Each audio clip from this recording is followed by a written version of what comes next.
So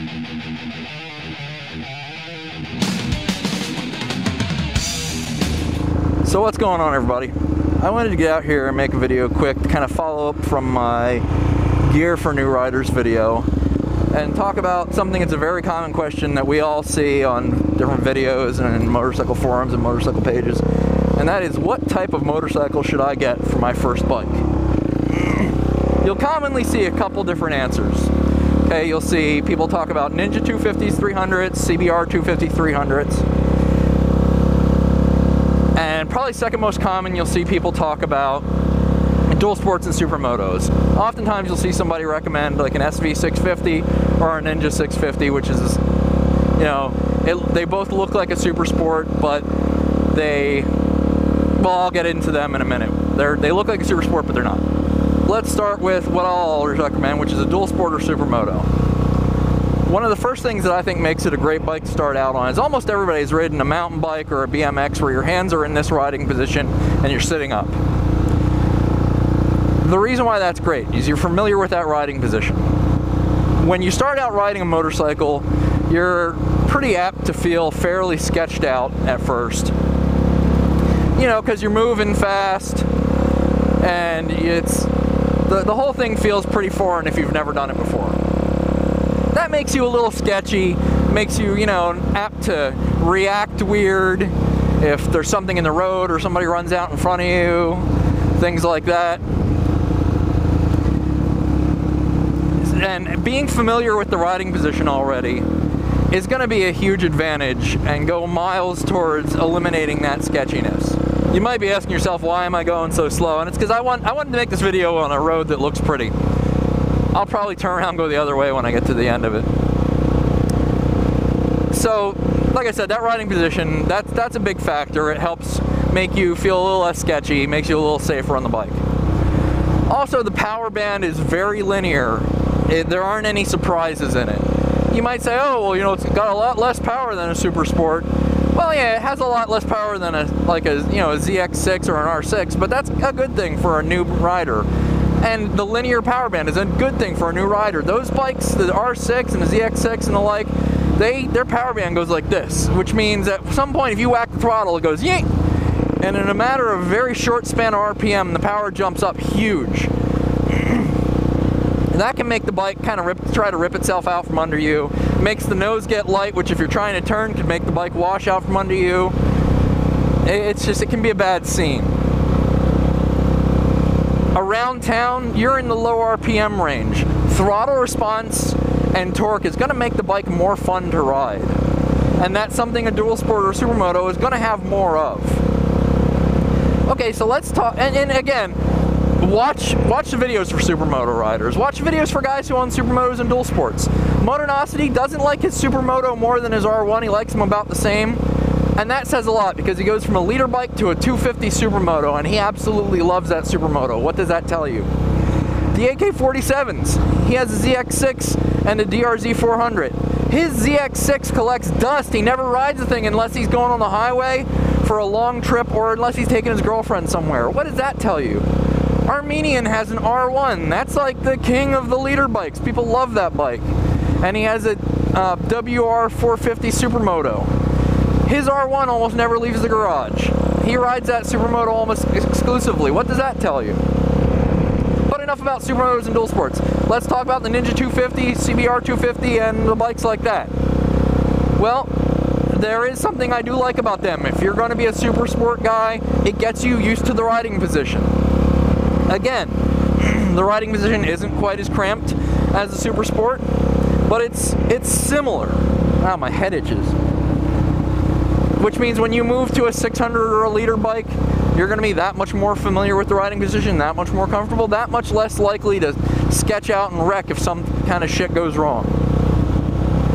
The power band is good. It's nice and linear because they're a single cylinder bike. The power isn't too much. The fuel economy is amazing. But they're pretty underpowered. You're going to get bored with them. Now, you're not going to get bored quite as fast as you might think, because as you get better on those bikes, you'll start riding them harder. It is more fun to go fast on a slow bike than it is to go slow on a fast bike. because you'll start ragging out that 250 or 300, just fucking hammering on it wide open everywhere. And that's a blast. Let me just tell you, that is one of the most fun things you'll do. Also, you'll be forced to learn proper techniques to go fast. That is going to make you a better rider. And when you get on a 600 or a liter bike, that's going to make you even faster than your buddies that just hopped onto a 600 or a liter bike. Because you're going to know some proper techniques. You know, you're forced to learn to brake later into the corners. You're forced to learn proper riding position through corners better. You're forced to learn a better throttle application coming out of the turn. Woohoo! I don't know if you could tell in the video, but that's a good, sharp dip. You get a lot of G-force when you go through that. So that's one thing I really do like about the Ninja 250 300s. I personally don't like them too much for anything though. And here's why. The power. Again, the power. It's just, you're going to outgrow that bike. Even, like I said about learning to ride it harder and faster, you're going to outgrow it fairly quickly. If you get something like an SV650 or a Ninja 650, they look like a super sport. They keep you in a more sporty riding position. The SV650 has clip-on, so it's going to be a little closer to the regular super sports than the Ninja 650, which has straight bars. But they're V-twins, so again, they have that linear power band. It's real forgiving for a new rider, and it's just a more pleasant power band for around town. I don't really know what's out this way, but I'm going to go this way anyway. But because they have, a Ninja 250 300 has like 30 horsepower. An SV650 has, I think, like 50. I think the Ninja 650 has 60. You're not going to outgrow that power very fast. If you're not somebody that likes to go really, really, really fast, you might keep that Ninja 650 or SV650 for 5 or 6 years. Okay, that's how nice, their power band is. Why is this guy doing 30? I don't think the speed limit here is 30. He probably doesn't really know where he's going. That's all right, buddy. I don't know where I'm going either. The SV650, something that's fantastic about it for a new rider is they are dirt cheap to buy. You can get into a really nice condition one for, $3 grand, $3,500, $4,500 for a mint condition one. They make a few options. They make a naked Street Fighter looking bike. They make one that has half fairings, which is probably the most common one. And they make one that is a full fairing bike. So that really looks like a super sport. You can mod them to make them a little quicker. I saw a video of a guy on an SV650 with, I think he had a power commander and exhaust, and the bike was geared, and he was racing a guy with a cammed and long tube header Corvette. And it was pretty much until it hit about 120 miles an hour, it was pretty much a driver's race. The Vet beat him a couple times, and he beat the Vet a couple times. So it's a quick bike, all right? Don't sell that thing short. Now, why don't I think you should get into a super sport? I think I touched on this earlier, but let's just go into it again.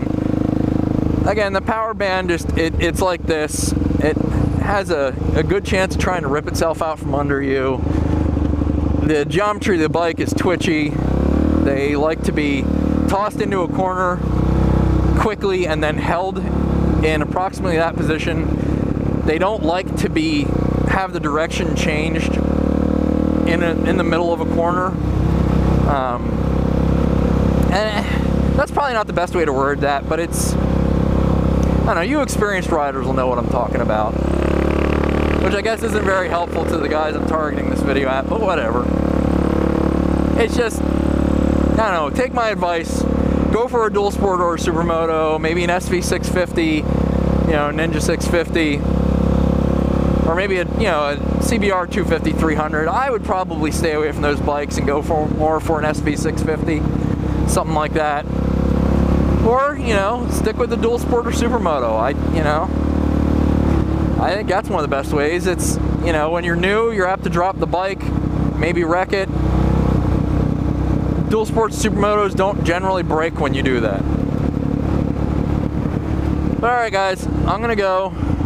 I will talk to everyone later. As always, if you liked the video, do me a favor, hit that like button down there, leave me a comment, tell me what you think, your opinions on it. If you didn't like the video, you can tell me you didn't like it, but explain why you didn't like it. Don't just be like, oh, you suck. Because if you do that, I'm just going to delete your comment and I'm going to ban you from my channel. I have a zero tolerance policy for troll assholes. Hit that subscribe button. If you like my videos, you know, you'll get a notification every time I put one out. That's about it. I will talk to everybody later, and yeah, see ya. I wanted to touch on the subject is a dislike the importance of your safety gear and the same amount of activity as a like. That's why you'll see videos. Well, I think pretty much everybody knows where, you know. Rhok!